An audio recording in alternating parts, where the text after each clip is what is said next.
Each year, a monstrous 18 billion pounds of plastic trash pollute our oceans. Imagine that. Enough plastic to blanket every inch of the world's coastline with 5 overflowing trash bags. It's a ticking time bomb for our precious marine life. But believe it or not, back in the 1970s, a bizarre attempt to save a Florida reef involved dumping a mind-boggling 2 million used tires right on top of it. Confused? You're not alone. This wasn't some malicious plot though, they genuinely thought it would help. And the outcome? Let's just say it might surprise you. So buckle up, because we're about to unravel the strange story of 2 million tires and a misguided reef rescue.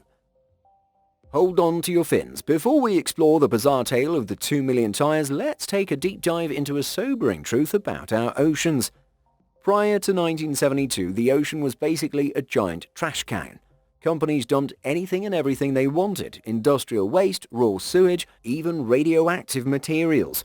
Estimates suggest a horrifying amount of junk ended up in the water, millions of tons of unwanted materials, plastic, chemicals, and heavy metals. Yikes. It's important to remember, though, that environmental awareness wasn't what it is today. The 1950s weren't exactly the era of reduce, reuse, recycle. Thankfully, the tide started to turn in the 60s with the rise of the environmental movement. By 1972, stricter regulations were finally put in place to protect our oceans. But what about all that built-up waste, particularly the massive amount of used tires piling up from America's booming car industry? Incineration and landfills were the norm, but a company called Broward Artificial Reef Incorporated had a crazy and ultimately misguided idea. Here's the shocker. Coral reefs, those vibrant underwater cities teeming with life, are disappearing. Yikes, this loss is devastating for marine ecosystems. So Broward Artificial Reef Incorporated had a wild idea: tires as a savior. They figured the tires would provide a surface for new corals to grow on, attracting more fish and creating a self-sustaining underwater paradise. It sounded crazy, but similar projects existed elsewhere. Why not Florida? In 1974, the government greenlit the plan and over 100 enthusiastic boat owners got involved. They hauled thousands of bundled tires, think steel clips and nylon, to a designated spot 7,000 feet offshore. This eco-adventure became so popular that even Goodyear, a tire giant, jumped in, providing equipment and even christening the site with a gold-plated tire dropped from a blimp. Talk about a dramatic entrance. A staggering 2 million tires went into building this Osborne artificial reef. Imagine the sight, a cascade of tires tumbling off ships and settling on the ocean floor. But fast forward 50 years and things look quite different. Are you ready to see what became of this ambitious and ultimately flawed project? Okay, that was a technical difficulty. Back to the story of the Osborne Reef. So, are you ready to see what became of this ambitious tire reef? Buckle up, because things took an unexpected turn. Hold on a minute. Where's all the colourful coral and fish? Uh-oh, it seems the Osborne Reef project wasn't quite the underwater paradise they envisioned. Despite good intentions, it turned into a major environmental disaster. Remember those steel clips and nylon straps holding the tires together? Well, a crucial detail was missed. They weren't treated to prevent rust. Seawater is like kryptonite to untreated steel, accelerating rust at an alarming rate. Here's a quick science lesson. Metals rust because moisture interacts with iron, causing it to break down. Saltwater acts like a superconductor, speeding up this process. Basically, the untreated steel bindings were rusting away much faster than anticipated. Not long after the tires were sunk, these bindings failed. 2 million loose tires became like bowling balls underwater.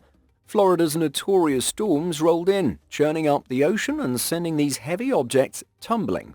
Instead of creating a new haven for marine life, the loose tires were like a wrecking ball, smashing and destroying the existing natural reef. The damage wasn't confined to just one spot. Hurricanes scattered the tires across hundreds of miles of coastline, creating a mess from Florida to North Carolina. But wait, there's more. Turns out those rolling tires weren't exactly ideal real estate for coral. Healthy coral growth requires clean, stable conditions, not a constantly moving hunk of rubber. There might be a glimmer of hope for the Osborne Reef, but we'll have to save that for later. If you're enjoying this journey into the weird world of underwater tire reefs, hit that like and subscribe button. We'll be back after the break to explore what the future holds for this cautionary tale. Remember back in 2001, a glimmer of hope emerged when Nova Southeastern University launched a cleanup with a small grant. They managed to collect 1,600 tires. A drop in the bucket, or should we say ocean, compared to the massive 2 million, but a start nonetheless.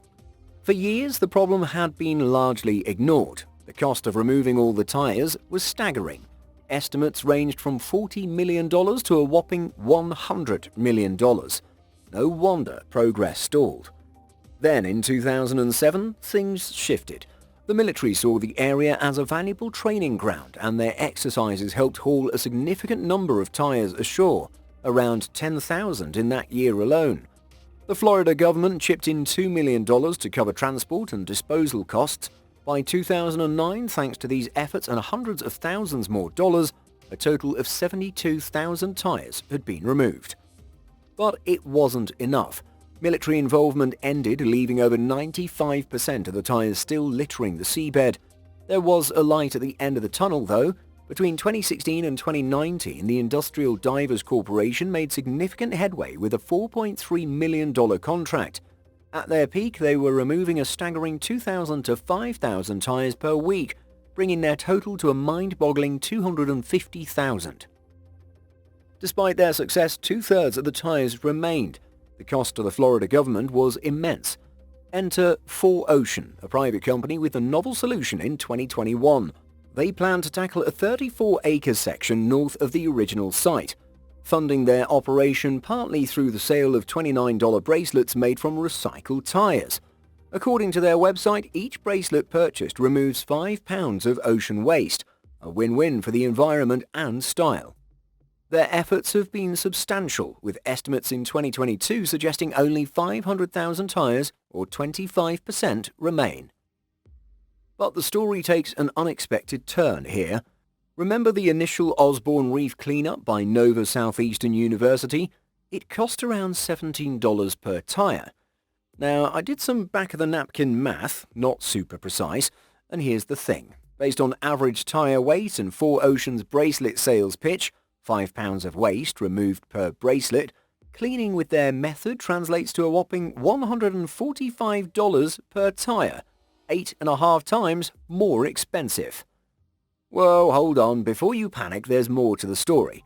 First, that initial cleanup was 20 years ago, and everything costs more these days. Second, 4Ocean is a for-profit company, not a charity. They have business expenses that the university team didn't. But still, 8.5 times more? Sure, they're making significant progress, but it feels like they're profiting handsomely while doing it. Here's the question. Can we criticize companies with a positive environmental impact just because they make money? Or am I missing the bigger picture? Here's another point. Who should be responsible for cleaning up this mess? Remember Goodyear? They were all too eager to dump those tires and even dropped a giant gold one for good measure. Conveniently, they seem to have forgotten all about it now. Seems like they were happy to get rid of their tires and hide them under the ocean. Landfills are bad PR, but out of sight, out of mind, right? But the scary part isn't even that. What if companies see a big money-making opportunity in cleaning up their own messes? It might incentivize them to create problems in the first place, knowing they can profit from fixing them later. Let's discuss this in the comments. Is there a way to balance profit with environmental responsibility? And who should be held accountable for cleaning up the Osborne Reef? The Osborne Reef story is a complex one, raising questions about environmental responsibility and the role of profit in conservation efforts. While 4Ocean's bracelet sales might seem expensive compared to the initial cleanup, it's important to consider the increased costs of today and the overhead for a for-profit business. However, the bigger concern lies in the potential for a perverse incentive, companies creating problems to profit from fixing them later. This is a chilling possibility, and we need to find ways to encourage sustainable practices that don't rely on environmental destruction. The French Riviera's failed tire reef project highlights another crucial point. Supposedly inert materials can leach harmful chemicals. The Osborne Reef serves as a cautionary tale. reminding us that quick fixes for environmental issues can often have unintended consequences. Here's another blow. Research suggests that artificial reefs, even successful ones, might not be all they're cracked up to be. They can concentrate fish populations, making them easier targets for overfishing. Furthermore, they may not actually promote new fish growth. Despite these concerns, new artificial reefs continue to be built. One interesting example is the Neptune Memorial Reef, a structure designed to house cremated remains. So what does the future hold for our oceans? Let's explore some ideas in the comments below. Can we find ways to promote sustainable practices and discourage environmental destruction? What innovative solutions can we develop to protect our precious marine ecosystems? Hold on a second, let's clear the air. Neptune Memorial Reef isn't some spooky graveyard for the condemned. It's actually a unique way to memorialize loved ones after they've passed. Here's how it works. They take cremated remains and mix them with a special pH-neutral cement that won't mess with the water quality. This mixture is then used to create personalized memorials that can weigh anywhere from 550 to 4,000 pounds. Definitely not going anywhere in a storm. Each one is even designed to withstand the fiercest weather. But wait, there's more. The surface of these memorials is textured to provide a perfect habitat for coral to grow on. Once these commemorative ornaments are complete, they're carefully placed within the massive 600,000 square foot underwater complex. Imagine an underwater city. That's what Neptune Memorial Reef aspires to be. They have designated roads, a central feature, and even underwater benches and statues. Pretty cool, right? This brainchild of marine biologist Gary Levine and artist Kim Brandl aims to eventually house over 125,000 memorials. As of 2022, they haven't quite reached that goal, but over 1,500 people, including the famous chef Julia Childs, now find their final resting place there. Here's the good news. The reef itself seems to be thriving. Over 140 different marine species call it home. The area is designated as a special management zone, welcoming boaters, respectful divers, and visitors. However, fishing and lobster diving are strictly prohibited to protect the ecosystem. Now, if this sounds like an interesting option for yourself or a loved one, be prepared for a hefty price tag. The most basic memorial starts at $13,000, and depending on the complexity of the design, the cost can soar up to a whopping $85,000. Keep in mind that doesn't even include cremation costs, which typically range from $3,500 to $7,800. Artificial reefs made with cremated ashes sound like an innovative solution on the surface, but while the idea of creating new marine habitats is exciting, there are some environmental costs to consider. The cremation process itself releases a significant amount of carbon dioxide, a greenhouse gas that contributes to climate change. This environmental impact isn't unique to the reef project, but it's a factor nonetheless. Another concern is the concrete used in the reef. Concrete production is a major contributor to global CO2 emissions as well. On top of that, rising CO2 levels have a ripple effect on the ocean. As more CO2 dissolves in the water, it becomes more acidic, harming the very ecosystems the reef is meant to support. Corals, for example, need alkaline water to build their structures. So while artificial reefs made with cremated ashes offer an alternative to traditional burials, it's important to find ways to make the entire process more sustainable. Perhaps recycled materials could be used for the reef structure, or alternative cremation methods with lower environmental impact could be explored. The video raises some interesting questions about artificial reefs made from cremated ashes and sunken ships. While these projects sound innovative on the surface, there are environmental concerns to consider. The cremation process itself and the concrete used in the reefs contribute to CO2 emissions, a major driver of climate change which harms the very ecosystems the reefs aim to help. While the special concrete used doesn't leach harmful materials, the production process does. The high cost of these reefs raises questions about accessibility.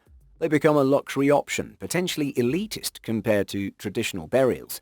There's a sense of tinkering at the edges of environmentalism with these methods, offering a feel-good solution without addressing larger issues. The USS Oriskany is another curious case. Sinking a decommissioned aircraft carrier to create a reef seems wasteful. While it has become a successful habitat and diving attraction, there are lingering concerns. The environmental remediation efforts may not have been enough. with potentially harmful chemicals still on board. Scrapping the ship and finding new uses for its parts might have been a more sustainable option. The video argues that these projects often involve dumping unwanted materials, cremated ashes, concrete waste, and even giant ships into the ocean as a seemingly easy solution. The potential environmental consequences down the line raise concerns about the long-term viability of these practices. The video wraps up with a challenge for viewers to weigh in. Are these underwater graveyards and recycled warships a glimmer of hope, or just a fancy way to hide our waste? Head down to the comments and let the debate begin.